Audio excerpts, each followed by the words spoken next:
Right, gang. Welcome back to a weekly recap of training. So, the last YouTube video would have been an amalgamation of week 3, 4, and week 2, 3, and 4. As I had previously explained, if you had watched it, great if you did, and you got an understanding of what had happened over those couple of weeks. So, this is week number 5 recap. Week 5 consisted of 4 runs. Okay, 4 of those runs consisted of like an out and back. It consisted of a base, so a loop, and then there was like some serious kind of mileage on the last run. So what I'll do is I'll explain what the pointers for this week were and the reason why they fell on the set week and schedule that they did. So Sunday, today, the week that has just or will finish, I had commitments this weekend. So it was my partner's kind of birthday. Her birthday's on Tuesday, but due to work commitments for herself, we can't do anything this coming week. So we did stuff this weekend. So I needed to kind of front load my training week this week to allow me to have Saturday, Sunday off and not to worry about training. So how my weekly schedule looked like was I was going to run Monday, Tuesday, Wednesday. I had an upper body day or a total body day to complete on Thursday, or a rest day depending, and then I had my biggest run that we were gearing up to, which was Friday. The way the running volume consisted, I ended up taking Thursday completely off. I had a bit of a niggle kind of right side pain on my lower back, nothing mad, I'm fine now. Maybe just the way I slept the last previous couple of nights during the week. Maybe it could have been just the volume, and I'm just trying to build tolerance and conditioning to it. I mean, listen, I don't delve into too much, especially now since, I kind of just want to train. I don't really coach, so I don't look into it. I don't really, fucking do whatever. I just alright, it is what it is. Just fucking, if I'm good, I'm good. If I'm not, I'm not. But I'm good. I'll just continue on. That injury, I used the kinesiology tape. I don't know whether it's a fad, whether it works. People have different opinions. I'm fucking tell you something though. I did both sides of my QLs up to my traps, and fucking it was a hunky dory anyway. So we continued on for the week. So that's how this week, in the running structure went. So 3 days run. I took Thursday off. Friday running. I had Saturday, Sunday, and now Monday coming. I'll have Monday off. So bank holiday Monday, just gone. We did the Sugarloaf kind of loop. We drove up. So my partner and I did it. That was her second session. So we did the Sugarloaf loop.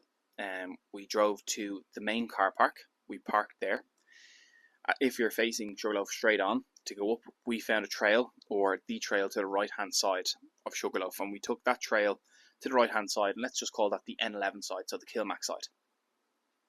We went down that side, and as we transitioned, you'd come to the back, let's say behind the quarry. You'll then continue on going around that trail, and you'll start to hit the trail where it'll bring you to the Kilmac GEA club. We went past that, and as we transitioned, you'd go kind of down that little private laneway along the houses, but before you were to continue on and keep right to kind of go to the main road where it'd bring you to, I think it's a Pluck's pub at Kilmac there at Circle K, we would take kind of a left again up and did a bit of a private lane again, just following the trail signs.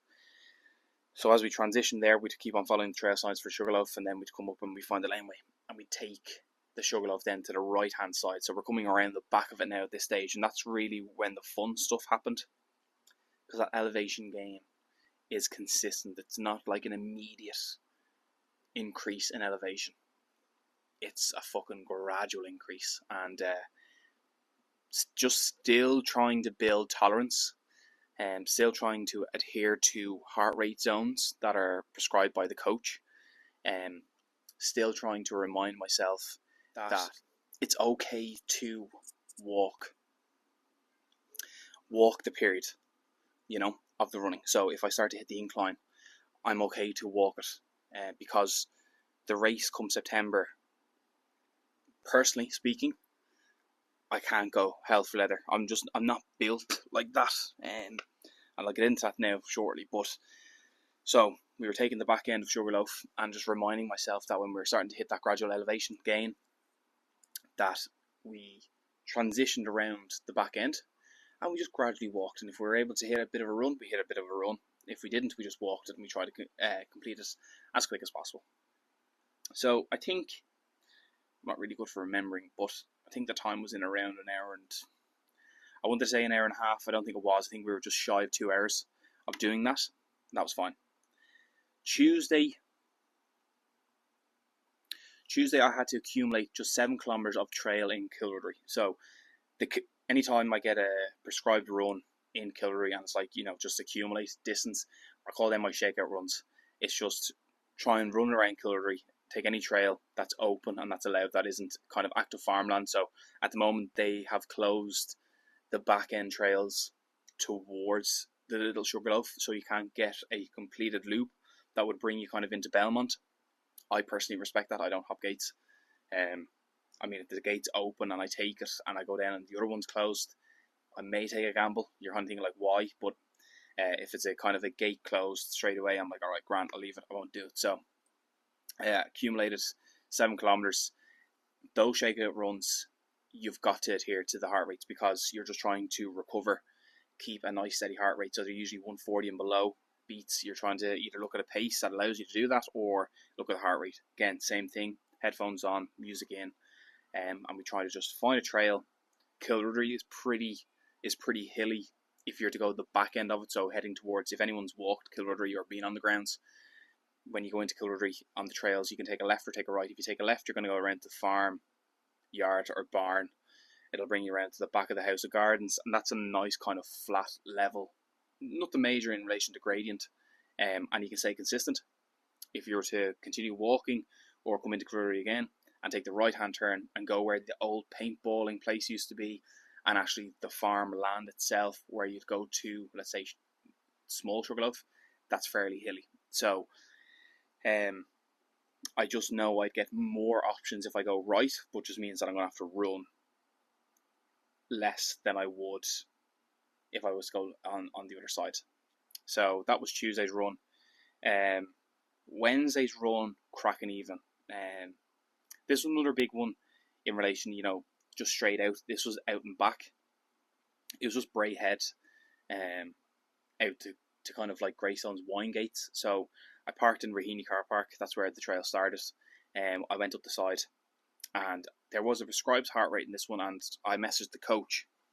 And the reason why this was a bit of a big one is because that portion is where you start. So, like for me, gradients, I'm just not built for gradients. I'm a big enough individual, certainly for this sport anyway.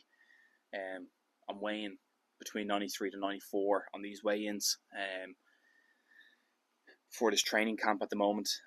I'm carrying timber. So when I start to go up heart rate jacks, so this one was around a 150 beat, 150, 155. And when I hit the start as Bray Head, I was hitting like 165, 175 beats per minute. I'm like, yeah, just this isn't happening. So I messaged the coach straight away. He came back to me straight away and he's like, yeah, here, listen, Jack. Give me his explanation of why we are doing the heart rates. He said, take the inclines as you will and get them done, but just adhere to the heart rate or the beats per minute on the flats, because that's going to be my sustainability. That's going to be my aerobic kind of capacity. That's how I'm going to just move and chip away at the mileage here during the race time. So I was like, right, fair enough. So we hit the peak of Bray Head, hit the high trail. That was grand. Heart rate came right down. Was able to give the trot. If anyone knows the high trail, it go kind of, when you get into that little dip in the farmland to go back around the cliff, it goes into a bit of a gradient again. This time nothing mad, but conscious of the heart rate. So I was like, right, I'll just walk it. Walked it, got to Bray Head Monument, like the little pillar, and did that, and then came back and found an old trail that used to be there before the cliff walk, has closed and fucking all type of stuff. So Did that, ran to Winegates. That was great. Grand. Perfect. And then finally, the major run that we had then on Friday was it ended up being a 13.5. So 13,000 meters, 13,500 meters in total running. Started in Joust Woods and at the Lake Car Park, and we found the trail, kept to the right hand side of, I don't, off the top of my head, I don't know what the lake name is. Kept to the right hand side of that for a handful of meters. We then took a left over the bridge, came to the left hand side of it, but kept onto the bank of the little stream, river, lake. As we started to transition through the woods, we then came to a major, let's say, trail or track, which brought us over to a bridge to where I then realised that I'm at Periscourt Waterfall. So we went to Periscourt Waterfall, kind of veered just over to the waterfall for the crack. Then we kept onto that road as you would leave, and a trail then appeared to the left hand side that we were to take. And I tell you something, that was an absolute kicker. That was a proper vertical kind of, it wasn't gradual, that was a fucking proper bang vertical in elevation gain. It was not nice.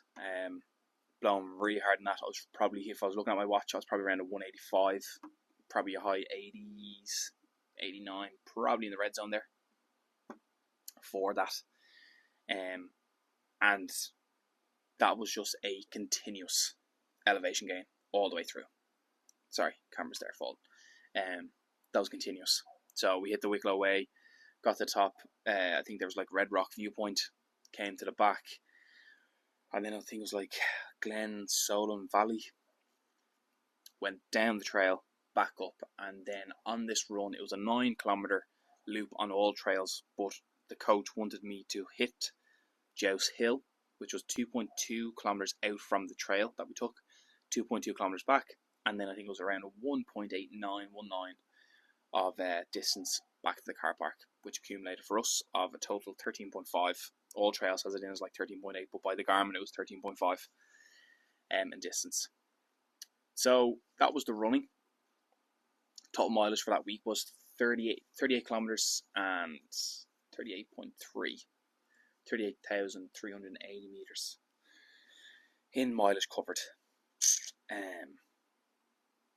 So yeah, that was the running, that was the trails. This week, again, a couple of spicy things coming up this week. I'm going to save it, obviously do a debrief next week. My thoughts though is I'm feeling a bit comfortable now because the run that I completed there, the Joust one, without going to Joust Hill, that is the back end of the 47 kilometres. So the nitty gritty stuff is happening now with the coaching. We're kind of going through nutritional plans. This week starting, we'll be talking the plan of action that we'll be taking for race day. So he'll be giving me times, durations, solids, liquids that I'll be consuming. I think my solid bases that I'll be taking are nutritional values I'll be taking will be gels, square bars, bananas and jellies.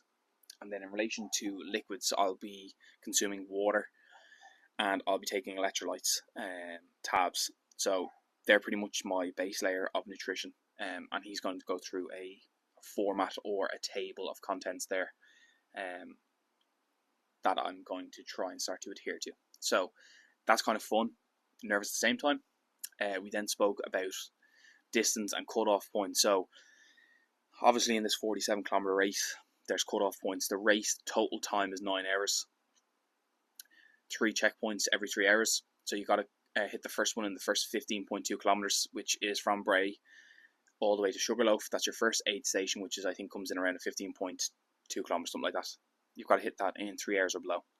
From Sugarloaf, you then got to head into Joust Woods around that to come back then to the Sugarloaf aid station, which gives you around a 32.3, 4, 5 or 6 in distance. That's hour 6 and below, second checkout or check-in. And then from Sugarloaf back to Bray gives you the 47 kilometres. So in total there's 3 3-hour checkpoints. If, and it's not going to happen because I'm trying to fill myself with confidence because I am going to blitz this, but if I don't meet the first 15 kilometers in 3 hours. You then just get sent back and you complete the 30-kilometer loop. Now, I'll be devastated if that happens, but it's not going to. If I hit the aid station, come back, to me, I'm just on the home stretch. I've just got to fucking grin and bear it. I think I'm going to be stubborn enough that I'll be able to. I think with the remainder of the training that I have, I think I've got, what are we, around 8 weeks? So I've probably got around 6 strong weeks of training, and then I'm good. I think I'll go into a taper. I think I'll peak taper race. So around 5 weeks of solid training, and then we start to get into the fun stuff for the last 3 weeks. That's pretty much it. I've got a run this coming Thursday, which I'm pretty nervous. I don't want to divulge too much because I want to speak about that probably on its own next week. But to me, this Thursday coming is like the make or break. It kind of will set the tone. It'll show me, what it's about. So yeah, we'll have to wait and see. But week 5, done and done. Mileage is accumulating, 38 plus through the legs. A nice bit of mileage coming this week. So, yeah. Let's throw this together and get it up and have an L watch and listen. The mic, thank you very much for listening. Catch you next week. Good luck.